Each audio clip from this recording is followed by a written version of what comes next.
De quoi je me mêle sur rmc.fr et 01net TV. François Sorel. Vous êtes toujours avec nous, vous faites bien. De quoi je me mêle, l'actu des nouvelles technologies et l'actualité du Wi-Fi. Le Wi-Fi évolue perpétuellement. Pas si souvent que ça d'ailleurs, hein. En fait, les normes sont espacées de plusieurs années. Et là, on est au tout début d'un nouveau cycle du Wi-Fi. C'est le fameux Wi-Fi 6 qui va arriver. Il y a pas mal de choses qui ont changé. Exit les noms un peu barbares qu'on avait concernant le Wi-Fi, le AC, le N, le AX, etc. Maintenant, c'est 2, 3, 4, 5, 6. Voilà, c'est plus simple. Et on va voir ce que va apporter ce nouveau Wi-Fi 6 qui va commencer là, voilà, qui va être développé, qui est déjà d'ailleurs par exemple sur le Galaxy S10 et qui va arriver dans les semaines et les mois qui viennent à peu près sur tous les produits. Qu'est-ce que va apporter ce Wi-Fi ? On va en parler avec mon invité, c'est le monsieur Wi-Fi de quoi je mêle. On est ravis de le retrouver régulièrement. C'est Lionel Paris. Bonjour Lionel. Bonjour. Directeur marketing de Netgear. Netgear qui est l'une des boîtes incontournables en matière de réseau dans le monde et notamment le Wi-Fi, tout ce qui est répéteur Wi-Fi, routeur Wi-Fi avec des technologies qui font que aujourd'hui, même dans une configuration, dans une grande maison avec plein de murs, etc., où on n'arrive pas à avoir du bon Wi-Fi, en installant des produits Netgear, on arrive à, on va dire, développer sa couverture Wi-Fi et l'étendre, hein, c'est ça, hein. C'est ça. Donc on donne de la couverture dans 100% du domicile, mais bien évidemment on donne aussi du débit. Et oui. Parce que les connexions aussi évoluent avec l'Internet et le débit d'Internet qui évolue. Avec les appareils un peu vaisseaux spatiaux là, que vous avez apportés Lionel, mais il y a aussi d'autres produits que vous connaissez, dont on avait déjà parlé, la fameuse série Orbi, hein, Tout à fait. qui est un petit peu plus, on va dire, discrète, que vous installez dans la maison. C'est ça. C'est donc un système Wi-Fi et c'est des produits qu'on destine vraiment à des consommateurs qui ne sont pas des spécialistes réseau, qui veulent vraiment que la solution fonctionne Et que ça marche, quoi. dans leur domicile. Voilà, sans aller fouiller dans les menus, etc. Ça marche tout seul. Il y a beaucoup de gens qui ont des problèmes de Wi-Fi à la maison. Ça continue d'être un problème. À chaque fois que j'en parle autour de moi, c'est vraiment... On se pose toujours la question, pourquoi ça ne marche pas et pourquoi j'ai pas assez de débit et pourquoi ça couvre pas là et pourquoi ça, en fait, c'est censé fonctionner, mais ça fonctionne jamais réellement de la manière dont on a besoin. Donc c'est un problème constant. C'est la faute à qui ça ? C'est la faute aux opérateurs en fait avec leur box parce que c'est vrai qu'aujourd'hui le Wi-Fi est délivré la plupart du temps par les opérateurs, hein. On a une box, on la branche sur la DSL, sur la fibre optique, il y a le Wi-Fi et puis pour la plupart d'entre nous, basta quoi, on n'a rien d'autre. Donc c'est la box, c'est la Wi-Fi, parce que maintenant j'entends les gens employer le mot la Wi-Fi. Ouais, ça fait mal aux oreilles. Hein. C'est exactement bizarre. Hein. Donc tout vient de là en fait. Donc les box des opérateurs aujourd'hui, je dirais sont en termes de Wi-Fi, sont pas taillés en termes de capacité en fait pour pouvoir répondre aux besoins des consommateurs, hein, qui sont toujours les deux mêmes, qui sont couverture totale dans la maison et assurer le débit de la connexion Internet partout dans le domicile. Donc ça veut dire qu'en fait les opérateurs sont bons dans le réseau mais moins bons dans la couverture Wi-Fi d'une maison. C'est ça. Ils sont bons dans la connectivité. Même s'ils s'améliorent, hein. Enfin on voit que les nouvelles box... Chaque génération amène son lot. Voilà, chez Orange et bientôt chez SFR aussi qui aura un meilleur Wi-Fi avec sa nouvelle box. Donc voilà, ça vient, mais malgré tout... Il y a un décalage. C'est-à-dire qu'il y a un décalage qui est lié à la techno, à leur développement, à ce qu'ils font aussi. Et il y a souvent un décalage que je vais qualifier en fonction des opérateurs, entre 5 et 3 ans. Et 5 à 3 ans. C'est énorme. C'est comme si on comparait des smartphones de maintenant et il y a 5 et 3 ans. Il y a un décalage technologique qui est énorme. On arrive au même décalage technologique sur le Wi-Fi. Alors le Wi-Fi évolue moins rapidement que le smartphone malgré tout. C'est ce que je disais tout à l'heure. Oui. Les normes, heureusement, évoluent moins souvent. Mais malgré tout, là, il y a enfin voilà, vous êtes là aussi Lionel pour nous expliquer ce qui va arriver. Il y a un nouveau Wi-Fi qui est en train d'être développé et qui s'appelle le Wi-Fi 6. Et d'ailleurs, ça y est, le Wi-Fi 5, on a tous des produits Wi-Fi 5. Si on a des produits, des appareils high-tech qui ont quelques années, on va dire 2-3 ans. 2-3 ans. Et donc le Wi-Fi 6 arrive. Le Wi-Fi 6 arrive. Alors là, l'I3E nous a fait une belle surprise avec un standard qui va arriver avant l'heure. L'I3E, c'est quoi ? Alors l'I3E, ce sont les gens qui définissent les standards des communications sans fil au niveau mondial. Donc il y a plusieurs constructeurs qui s'assoient à cette table et aussi des fabricants de chipsets. Et on se met tous ensemble pour définir des standards. D'accord. Donc ça, c'est la première partie de l'équation. Donc là, le standard sera définitivement standard, c'est-à-dire effectif à la fin de l'année. Pour le Wi-Fi 6. Pour le Wi-Fi 6. Mais pourquoi alors il y a déjà des puces Wi-Fi 6 par exemple dans le Galaxy S10 ? Parce qu'en fait, tout le monde est en avance de phase. Le standard est mature aujourd'hui, assez mature. On appelle ça des drafts dans la logique des standards. Donc le standard est très mature aujourd'hui. Et à partir d'un certain niveau de maturité, nous, en tant que constructeurs, on peut commencer à fournir des solutions et des produits. Alors, c'est valable pour Netgear, c'est valable pour des gens comme Intel, pour les puces des ordinateurs portables, c'est valable pour les constructeurs de smartphones. Ou d'autres concurrents de Netgear, des gens qui font du réseau d'une manière générale. D'accord. Et la Wi-Fi Alliance, c'est le bras marketing de l'I3E, et c'est eux qui nous ont fait la bonne surprise en renommant les standards. Parce que, comme tu le disais tout à l'heure, 802.11ax, bon, je pense que Wi-Fi 6, c'est un petit peu plus compréhensible pour la plupart des gens. Bon, alors ce Wi-Fi 6 là qui arrive, c'est une vraie révolution ou est-ce que c'est une évolution ? Je pense que c'est une vraie révolution, parce qu'on change fondamentalement la manière dont le Wi-Fi fonctionne. D'habitude, chaque génération de Wi-Fi, on parlait beaucoup de débit. C'était vraiment la logique. On parlait de mégabits, de gigabits, on amène plus de débit. Mais quand on regarde le Wi-Fi actuel aujourd'hui, on est quand même, nous, arrivé Netgear, à mettre 2-3 produits dans la même boîte, ça s'appelle Orbi, pour arriver à répondre aux besoins des consommateurs. Donc il y avait réellement un manque sur le standard actuel en termes de capacité. Et en fait, le Wi-Fi 6 va répondre à cette demande de capacité et de débit, mais dans le standard. C'est quoi la capacité en fait ? La capacité, en fait, c'est la faculté d'un produit à pouvoir assumer et gérer les connexions de 10, 20, 30 périphériques, 40 périphériques en simultané, sans aucune saturation. Parce que c'est le cas aujourd'hui. Avant, finalement, il y a encore quoi, 3-4 ans, on avait le smartphone, l'ordinateur. Voilà, c'est ça. Voilà, c'est tout. On avait beaucoup plus de filaires que de sans fil. Voilà. Mais maintenant, la tendance est inversée. Avec l'arrivée des objets connectés, des assistants vocaux, des téléconnectés qui demandent des débits monstrueux pour avoir de la 4K si on a de la fibre, etc. Il faut derrière que ça suive. Exactement. Et que, en fait, les appareils dispatchent tout ce débit dont on a besoin tout le temps. Exactement. Donc aujourd'hui, on a non seulement une augmentation des périphériques, divers et variés en fonction, et surtout on les utilise en simultané. Et la tendance n'est pas vers le bas, c'est-à-dire qu'aujourd'hui on augmente le nombre de périphériques qu'on ramène à la maison, et puis on les oublie. C'est assez drôle quand on parle aux gens, on leur demande combien vous avez de périphériques connectés à la maison. Mais on ne sait pas. En fait, ils donnent un chiffre la plupart du temps, mais il est très en dessous de la vérité. Parce qu'on oublie qu'on a une imprimante qui est en Wi-Fi, on oublie qu'on a des enceintes connectées, on oublie qu'on a un système audio, mais tout ça, en fait, ça utilise le Wi-Fi tout le temps. Vous prenez par exemple un système Sonos, c'est tout bête, mais en fait un système Sonos, pour qu'il marche bien, il faut qu'il ait un très bon Wi-Fi.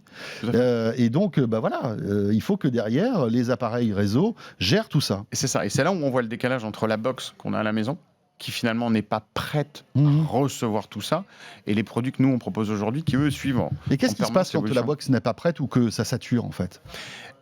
On perd deux facteurs principaux, qui est bien évidemment la couverture, ça c'est le premier point, c'est-à-dire la box aura sa couverture de base, et voilà. Et deuxièmement, c'est le débit, c'est-à-dire que quand on va lancer plusieurs choses en simultané, ça suivra plus. D'où, par exemple, on regarde une vidéo sur le smartphone, ça se met à ralentir. Sur YouTube ou quoi, c'est pas propre. Voilà, ça ralentit. Ou la résolution elle tombe. Ça met du temps à charger. Quand on joue en ligne, on a du lag, ça c'est encore pire. Parce que je dirais, autant la vidéo, c'est qu'une question. On peut attendre quelques secondes, c'est pas grave. C'est du visuel. Par contre, le jeu en ligne, c'est quand même fondamentalement embêtant. Ouais, c'est clair. Donc il y a plein de choses qu'on fait aujourd'hui qui sont massivement basées sur Internet. Donc on a besoin de redistribuer dans la maison. Et le Wi-Fi 6 a analysé ce problème et taillé justement pour donner de l'oxygène un petit peu à la maison connectée en fait. C'est ça. C'est vraiment le Wi-Fi de la maison connectée. C'est ça, c'est-à-dire qu'on est en phase et en adéquation avec le besoin d'aujourd'hui. Alors le précédent standard, il date de 2011. Donc on a quand même un décalage de 8 ans. De 8 ans. Donc en 8 ans, il s'en est passé des choses. Donc ce Wi-Fi 6, maintenant, on va regarder et les débits bien évidemment, parce que mon premier produit d'entrée de gamme ne fait que 3 gigabits de Wi-Fi. Le plus haut de gamme va monter jusqu'à 11 gigabits. Et ce que j'appelle cette année, c'est l'année 0. Donc on est au début. Donc les produits vont encore augmenter au débit. Mais il y a un autre paramètre important, on ne parlait pas de stream avant, quand je parlais de Wi-Fi. On parlait de débit et on s'arrêtait là. Maintenant, il y a une nouvelle notion qui est le nombre d'antennes. Parce qu'un stream, c'est le nombre d'antennes. Donc on va aussi différencier les produits par leur capacité à donc diffuser et envoyer ce Wi-Fi partout dans la maison. Plus on a d'antennes, forcément, plus on va gagner en émission et en réception. Donc le Wi-Fi 6, on peut connecter beaucoup plus de produits. C'est ça. Il va arriver à gérer tout le monde. Exactement. Voilà, c'est ça. Est-ce que ça améliore la couverture ? J'ai une maison, un appart un peu biscornu avec des murs en béton, la salle de bain, les trucs et tout. Voilà, c'est compliqué. Je suis obligé d'avoir des CPL partout. Enfin voilà. Ou des systèmes Wi-Fi. Ou des systèmes plus élaborés. Est-ce que le Wi-Fi 6 va améliorer la couverture sans avoir des répéteurs? Bien sûr, le Wi-Fi 6 va nous... Parce qu'on augmente le nombre d'antennes dans les produits, on est plus efficace. Donc on va arriver à envoyer, à recevoir un petit peu plus loin. Maintenant, on revient, cette norme n'est pas un changement fondamental sur les bandes qu'on utilise, qui aujourd'hui sont le 2.4 GHz et le 5. On utilise les mêmes bandes, mais on le fait beaucoup mieux et de manière beaucoup plus efficace. Par contre, on se retrouve sur les mêmes limites physiques. Une chape de béton, ça reste une chape de béton, et on sait que le 5 GHz et le 2.4 ont du mal à passer, je dirais. Donc, c'est-à-dire qu'on reste toujours sur les mêmes fréquences. Oui, parce qu'un des points essentiels, c'était de garantir la compatibilité descendante. On avait besoin de s'asseoir sur les bandes et les normes existantes et la faire évoluer. C'est-à-dire que demain, j'achète un routeur Wi-Fi 6, mon smartphone qui a 2-3 ans marchera comme avant. Exactement. Il marchera mieux ou pas? Il marchera mieux. Il marchera mieux parce que on a plus d'antennes dans les produits. Donc si on compare un produit Wi-Fi 5 et Wi-Fi 6, au démarrage, il y aura vraiment un gain immédiat. Et donc pour revenir à cette histoire de maison, d'étages, de construction un petit peu compliquée, je dirais que quelque part, pour résoudre ces problématiques-là de multi-étages, il faudra toujours une solution de type Orbi, donc un système Wi-Fi, parce que c'est les seules solutions aujourd'hui qui permettent de s'affranchir des murs d'une maison, de l'infrastructure en fait. En gros, on a un appartement pas très grand, avec pas beaucoup de murs porteurs, etc. Un routeur Wi-Fi 6 suffira pour couvrir toute la maison avec des très bons débits. En revanche, voilà, si on est sur plusieurs étages, si on a un jardin, si on a un garage, etc., là, il va falloir toujours des répéteurs. Donc ça ne va pas révolutionner la portée. D'accord. Non, on va l'améliorer un petit peu, mais c'est pas vraiment le point essentiel. Le point essentiel, c'est vraiment le débit et cette capacité à prendre jusqu'à 60 périphériques en simultané sans saturation. J'ai lu, Lionel, aussi que le Wi-Fi 6 améliorerait l'autonomie des produits parce que, en fait, c'est une technologie qui est moins énergivore. C'est ça. C'est-à-dire qu'il y avait un autre facteur qui était aussi dans le cahier des charges, si on peut dire, du Wi-Fi 6. C'était aujourd'hui nos périphériques mobiles, que ce soit un téléphone, une tablette ou un ordinateur portable, ils utilisent leur batterie. Et on sait très bien que lorsqu'on active le Wi-Fi, ça consomme bien évidemment énormément. Et on savait que c'était un paramètre qu'il fallait résoudre. Donc en fait, c'est un paramètre qui sera résolu dans le Wi-Fi 6. Et je dirais que c'est la seule amélioration qui nécessite d'avoir un périphérique compatible de l'autre côté. C'est-à-dire un ordinateur qui va utiliser une puce Wi-Fi 6. Alors vous en avez une en main là, c'est tout petit. Hein. Ça vient juste de sortir. C'est Intel. Oui, c'est la puce Wi-Fi d'Intel qu'on va retrouver dans les PC de nouvelle génération. Qui seront disponibles dès la rentrée des classes. C'est-à-dire que dès la rentrée, mais pas sur des PC d'entrée de gamme, j'imagine. On aura dès le milieu de gamme. Dès le milieu de gamme, on va donc passer en Wi-Fi 6 sur les PC. Tout à fait. Et donc, ces fameuses puces, alors bien évidemment, la version smartphone est encore plus réduite, bien évidemment. Logique. Et donc, pour bénéficier effectivement de cette économie d'énergie, il va falloir que bien évidemment les clients, donc les périphériques, utilisent donc ces nouvelles cartes Wi-Fi 6. Et donc à ce moment-là, quand j'ai du Wi-Fi 6 en émission, du Wi-Fi 6 de l'autre côté avec mon smartphone, mon Galaxy S10 aujourd'hui, mais on peut imaginer que... Un portable demain, une tablette... Voilà, demain, tous les smartphones vont passer en Wi-Fi 6. C'est d'ailleurs intéressant de voir que Samsung a le lead là-dessus. C'est vraiment... Et voilà, ils sont toujours en avance de phase. Huawei n'est pas en Wi-Fi 6. Non, je m'attendais que OnePlus soit aussi un acteur, parce qu'ils sont un peu disruptifs.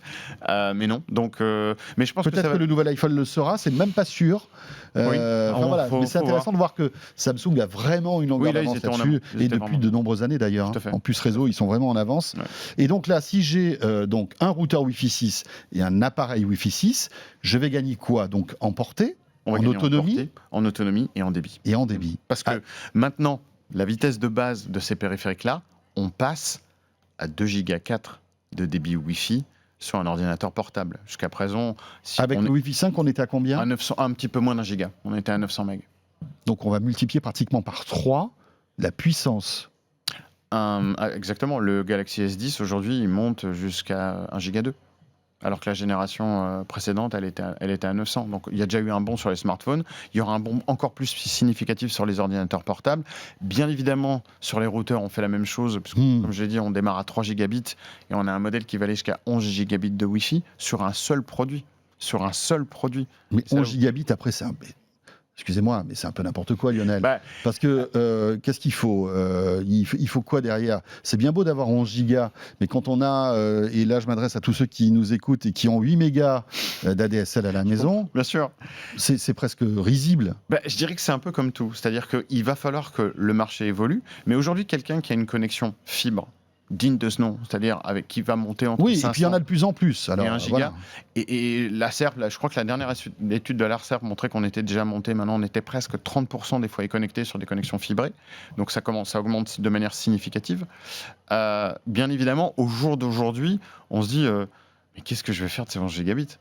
Mais il faut qu'on soit en avance de phase. Il faut que quand le standard sorte, il faut que les produits soient prêts à tenir le flot de ce qui va se passer. Rappelons que dans 7 ans, 8 ans, il y aura encore du Wi-Fi 6. Donc peut-être que dans 7 ans, 8 ans, il y aura 80-90% de la France qui sera fibrée. Free est en amont. Ils annoncent des connexions 10 gigabits. Mais il faut bien se dire que dans une fenêtre de 4 à 5 ans, on va les trouver. Ça veut dire que tiens, j'ai une Freebox Delta, je déconnecte le Wi-Fi de ma Freebox Delta, j'achète votre routeur à 11 gigabits, j'ai le bon câble, le bon truc et tout. Traditionnel. Je pourrais monter On peut monter jusqu'à plusieurs gigabits par seconde de Wi-Fi, de débit. Voilà. Après, il faut que j'ai l'appareil derrière, c'est toujours la même chose. Bien sûr, mais aujourd'hui, on peut monter au-delà d'un gigabit sur un périphérique mobile, ce qui n'était pas possible. Aujourd'hui, les meilleurs scores que j'ai vus dans des tests, on était à 600 mégas. Aujourd'hui, ça y est. Et c'est compatible avec la Freebox Delta, par exemple. Le routeur 11 gigabits, on peut le connecter. On peut le connecter dessus de la même manière qu'on connectait un routeur avant, de la même manière qu'on mettait un répéteur en filaire, de la même manière qu'on mettait des... C'est du réseau. Ça reste du réseau. Ça reste du réseau. On coupe le Wi-Fi de la Freebox, on met ça derrière et on s'assure d'avoir et à la fois la meilleure ligne d'un côté et à la fois le meilleur Wi-Fi de l'autre côté. Donc on récapitule. Le Wi-Fi 6, c'est un petit peu plus de portée, mais finalement, bon, ça... C'est pas l'argument clé. C'est presque des limites physiques. On n'y peut rien. Hein. Je veux dire, voilà, il faut des antennes et il faut des antennes. Voilà. D'ailleurs, on le voit hein, quand on voit ces produits-là. Voilà. Il faut des antennes. Donc les antennes sont dedans. Je l'ai pas précisé, mais on les voit pas parce qu'il y en a 12. Oui, donc, mais évidemment, elles sont cachées comme les Orbi voilà. à l'intérieur du produit, parce que sinon ça faisait des araignées énormes. Donc, un peu plus de portée. C'est ça. Beaucoup plus de débit. C'est ça. Mais beaucoup plus. Tout dépend des produits. Mais une capacité énorme. Voilà. En fait, c'est ça. Capacité aussi à dialoguer en temps réel avec tous les produits de la maison. Tous les périphériques. D'accord. Voilà, que ce soit les objets connectés. Que ce soit des anciennes générations. Nouvelles générations. Il n'y a plus de problème. Les caméras, etc. Les caméras, voilà, on peut tout mélanger. Il y a moins cette problématique qu'on avait au passé où, lorsqu'on avait un périphérique d'ancienne génération, ça impactait énormément le débit. En fait, dans le Wi-Fi 5. On n'a plus cette problématique dans le Wi-Fi 6. Il y a une capacité à mélanger les produits entre eux que je n'avais pas avant. D'accord. Et puis donc le troisième apport, c'est la consommation énergétique qui, sur les objets connectés qui ne sont pas, par exemple, connectés au courant, eh bien, auront une autonomie plus élevée parce que il y aura une intelligence en fait qui, avec un produit qui sera Wi-Fi 6 de l'autre côté, j'imagine. C'est ça. Exactement. C'est la seule partie où j'ai besoin d'avoir un Wi-Fi 6 client, c'est-à-dire un périphérique Wi-Fi 6. Tout le reste, il y a un bénéfice immédiat à basculer. Quand est-ce que ça va se généraliser le Wi-Fi 6? Donc les PC qui arrivent là à la rentrée. Là on a déjà des smartphones. Je pense qu'on en aura au moins un ou deux prochains avant la fin de l'année. On a les ordinateurs portables qui sont en train d'arriver. Nous on a lancé 4 modèles de routeurs. J'aurai des répéteurs. On aura beaucoup plus de produits d'ici la fin de l'année. On est vraiment sur l'année 0. C'est-à-dire que à la fin de l'année 2019, on aura nous un line-up qui sera à peu près à 40%. Et sur l'année 2020, on va compléter les 60 autres %. Donc, l'année de démarrage réel du Wi-Fi 6, c'est vraiment l'année 2019. Parce que pour la première fois, j'ai à la fois en simultané des routeurs, des périphériques Wi-Fi, des systèmes Wi-Fi et des clients, c'est-à-dire des smartphones, des ordinateurs portables. Il y a une dynamique qui est très différente versus le Wi-Fi 5. Le Wi-Fi 5, ça a pris plus de 2 ans. Oui, là, ça va plus vite. En fait, l'année 0, on a tout. J'ai un écosystème qui est déjà disponible. Lionel, entre le Wi-Fi 6 et la 5G, est-ce que c'est complémentaire ? Est-ce que c'est concurrent finalement? Parce qu'il y a certains opérateurs qui disent avec la 5G on n'aura plus besoin de Wi-Fi, vous allez avoir des débits monstrueux, etc. Et puis tout ça arrive en même temps finalement. C'est ça, 2020, on y est. C'est quoi? C'est la mort du Wi-Fi, tiens, la 5G ou pas? Je pense pas parce que je pense que les deux technos vont s'accompagner. Parce que bien évidemment aussi on est acteur dans le monde de la 5G. Oui, bien sûr. J'avais aussi ramené ici un petit routeur mobile qui est pas 5G mais qui est pré-5G. Hein. On arrive à faire du 2 gigabits maintenant sur ces produits-là en trafic descendant, c'est énorme. Mais je pense que les deux technos vont coexister. Tout simplement parce que le besoin de distribution à l'intérieur du domicile sera toujours là. Et je doute qu'on arrive à répondre à tous les challenges qu'on a aujourd'hui dans une maison en tout basculant du jour au lendemain. Il faudrait une capacité sur les réseaux 5G qui serait pharaonique. Mais vraiment pharaonique. Oui, c'est parce qu'il y aura toujours ce problème de surcapacité, d'engorgement des réseaux 5G si tout le monde se connecte dessus. Et qu'on connecte l'intégralité des périphériques qu'on a Donc à la on aura maison. toujours besoin d'une connexion filaire à la Je maison. pense qu'il y aura toujours besoin d'une distribution à l'intérieur du domicile. Et je pense que le Wi-Fi 6 sera bon pour ça. Maintenant, est-ce que la 5G va révolutionner la manière dont on accède, nous, à Internet ? Ça, oui. C'est-à-dire, est-ce que le tuyau qu'on a aujourd'hui, qui est fibré ou pas pour les gens qui n'ont pas de chance, pas encore, mais ça sera une alternative qui est clairement et révolutionnaire. C'est-à-dire que demain, j'ai pas de fibre chez moi, je suis en capte la zone blanche. 5G, j'achète un produit, alors Netgear ou d'autres marques, parce qu'il y en aura d'autres, même les opérateurs, parce que Huawei est très présent aussi dans ce domaine-là. Ouais. Je branche ça.